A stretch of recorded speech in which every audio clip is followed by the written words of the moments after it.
Okay. We call the meeting to order at a little after 3. First of all, we need approval of the April 25th, 2023 minutes. Can I get a motion, please? Linda, second, Betty. Are there any comments or changes? Okay. All those in favor? Aye. Any nays? Okay, moving on. Informational items. We'll start out with the monthly financial report. Hi, Julie. All right, can you guys hear me now? All right, your favorite time of every meeting, right? The monthly financial report. I know everyone's so excited. Yeah.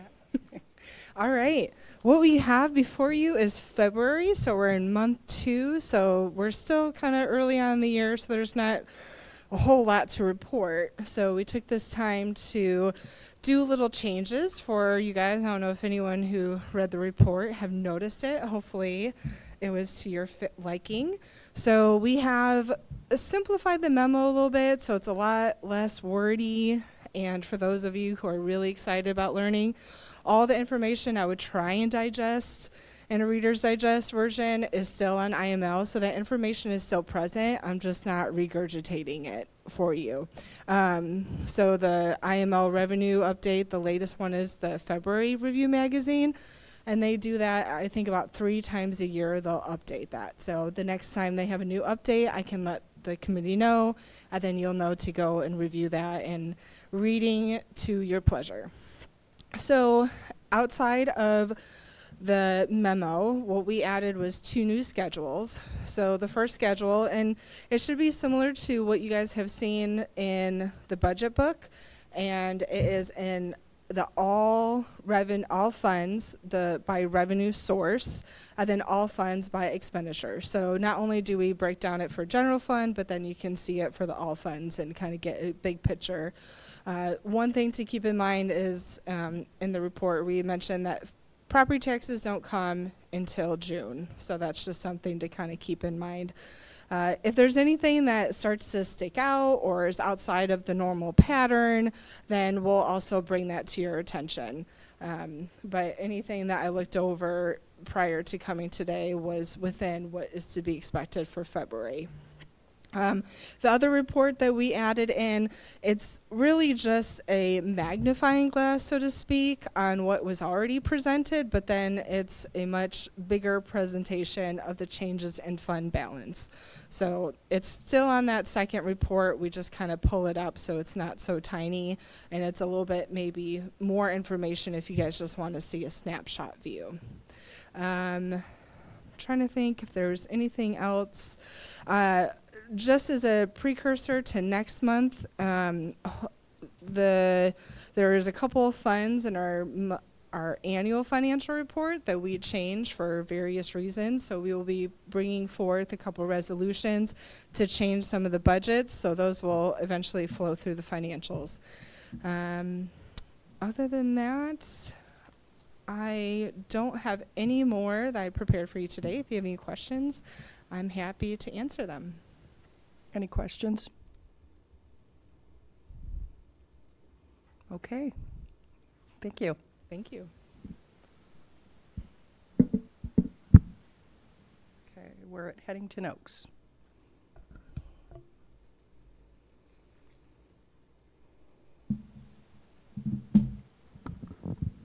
Hello, everyone. Thank you for letting me speak a little bit on an update for Headington Oaks.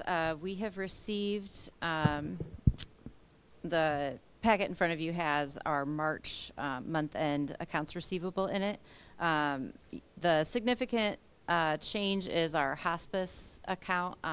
The payer that we have a settlement agreement with has been making their payments on that, so that's decreased by $18,000 that month, and we've received payments in both April and May also, so those will be reflected. So that's great news. I have been working on getting all of the documentation and detail for RSM to do our Medicare cost report, and so that has taken a big chunk of the time I have dedicated to Headington. And as that is due to Medicare on May 31st. So I wrapped that up earlier or last week and sent that off to RSM for review. So that is on time. And then I'm going to reshift my focus to working with the consultant on the Medicaid accounts. We are making some progress on them. We've gotten a couple of the groups to agree to us pulling documentation and submitting it. It's just a bit of a tedious process to pull all of the information they need. So, but now that I'm done with the Medicare cost report, I can shift my resources back to that. So hopefully I will have more continued positive news on that as we report next month. So how much longer, I know we had talked about maybe starting to write some of these off. Can you give us a timeline on when that's going to start happening? So I would like to see over the next couple weeks with the Medicaid consultant how quickly we can move that along. And then I would like, if I think it's going to move quickly, that's usually an error on my part with this process. I would like to have it wrapped up and bring to the August board meeting, but if I can give you a better idea at the June committee, or even before then, over the next couple weeks, if I see how quickly it's moving with him, I can reach out to you, Sharon, and Brandy as vice chair and let you know kind of where we're at and keep you updated. I would like to wrap it up quickly. Okay. Are there any questions? Linda?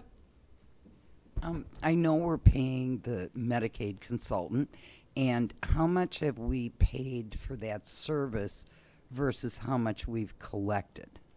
So currently we have not collected anything from the Medicaid piece. And we began the contract in September, and it's $3,500 a month. So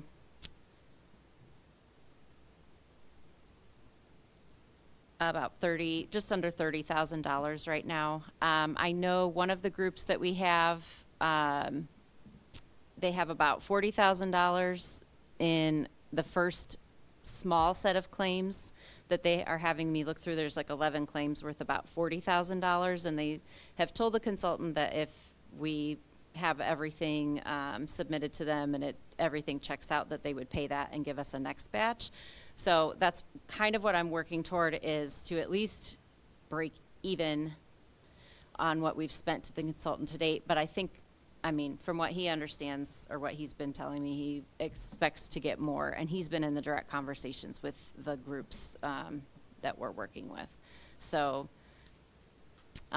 he would also be willing to meet with a couple of board members, I would imagine, or I could invite him to come to the board and let him know, or let Do we have to him pay explain to extra you. for that? I would hope not. I don't I'll want to pay verify anymore. with them. Well, I guess I my understand what- my question is, in working with these accounts over the years, what the DHS staff says is that once the accounts become 2 years old, they aren't going to pay them anymore. So I can't figure out what the accountant is working on, because these accounts must be more than 2 years old. Yes. My understanding is this consultant has individuals that he works with and that he has worked with in the past that they're able to work through an appeal process. Some of these were appealed and they just were never decided. I'm not sure on all of the details of every account, but he said they're willing to work with us, and that's my understanding, even though they're past 2 years old, obviously, because Headington's been closed Right. for quite some time. Right. Okay. Thank you. Mm-hmm. Paul? How much time has the county spent on it? I mean, we're paying this guy $3,500 a month, and then how much time are you spending on it that we could have you do another? No, I completely understand. I mean, it sounds like we're not even breaking even if we figure in the county's time. And I was just kind of curious where we're at, if we're just spinning our wheels for nothing. Right. So we, as you'll recall, the finance director left last April, like in '22. And we had a Headington Oaks bookkeeper working on it 2 days a week of her time was dedicated to it through January 6th. That was her last day. And then it's just been me. And I've been doing this in addition to my time. So I work well over 40 hours a week. Not that that is, but I'm not shifting my county CFO responsibilities. This is in addition to it. So I would be more than happy to equalize things. I just feel very passionate about trying to wrap up as much as I can to preserve whatever we can of the taxpayer funds that are, have gone into this. And if we can collect whatever we can in the next couple of months. We had contracted with him, this gentleman, it was a year agreement, but we can cancel it within 15 days, giving him 15 days notice within that year. So depending on how far we get, that would be a decision you guys could make, obviously. Any other questions? I know Heather and I and Julie have talked about this, and I think she, just being so close to the situation, is going to know when we should go ahead and cancel this contract and move on and do the write-off. So I think she'll make a good decision on that. Any other questions? Okay. Moving on, April 2023 accounts payable review. So we just love adding things for you and changing things. So we really appreciate feedback that you provide. And the past couple of committees, we've had questions on very specific things. So we thought it would be good to add another section to your report. So it becomes longer. Sorry for that, but it's the same information presented in a different way. And all of our brains think differently. And so we thought it would be good to provide payments also by department and category. So I think Linda's question on Headington Oaks, we just always love coming back to that topic, spurred this because it can kind of show you where, what department, what things are being spent. So if you have any specific questions on it or any other, feedback on the report itself or contents of it, I'm happy to answer those. I just want to say I love this report. So it's a really good report, very thorough. So we appreciate the work that you put into this. Rob, you had a question? More just a comment. I too really like this report, and I think it's important that it's in our packet so that the public also can see it. So it's very transparent for us. It did prompt a couple questions that I had for Scott earlier today. One of them is I had no idea that IT paid postage for our tax bills. I was curious as to why IT had $40,000 in postage that month. I'm like, this doesn't make sense. What are they sending out? And then further in, I saw where it was for the tax bill. So then that prompted a question: why does IT pay for postage? So I'm learning a lot through this. So thank you. Great. Thank you for reading it. Any questions? Any other questions? Okay, thank you. Moving on, we have one resolution, FY 2023 Budget Appropriation of American Rescue Plan Act funds. Can I get a motion on the floor, please? Eden, second Jennifer. Okay, so if you'll recall a couple months ago when we went through kind of an accelerated process with our new Munis implementation, we typically capture everything that is going to be accounted for in the prior fiscal year, and then we present a rollover request to the board for the next fiscal year.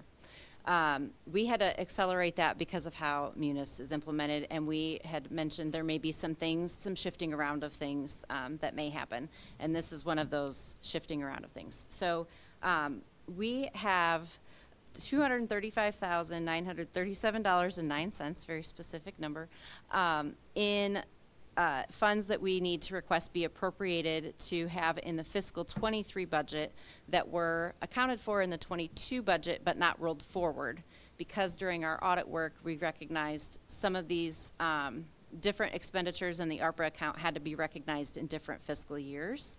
And so that is the reason for this. It's stuff that you had already approved back for fiscal 22, but we have to move it forward to 23. Any questions? Okay, all those in favor?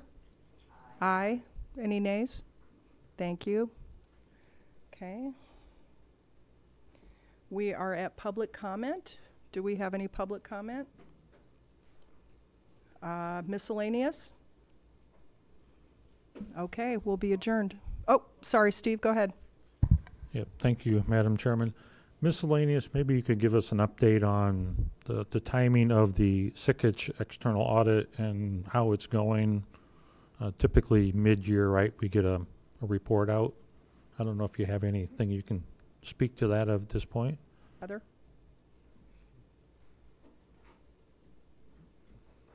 Thank you for that. That would be a good information item.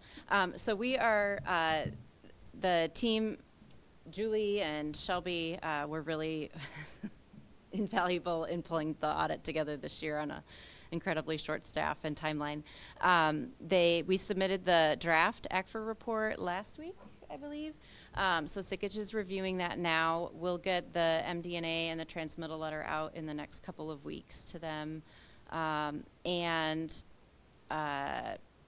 Everything is on target to have everything wrapped up on time for the June 30th deadline. And then we can invite him to the July committee if you'd like to come and speak and give his report.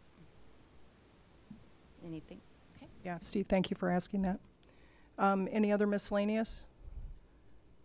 Okay, we're adjourned.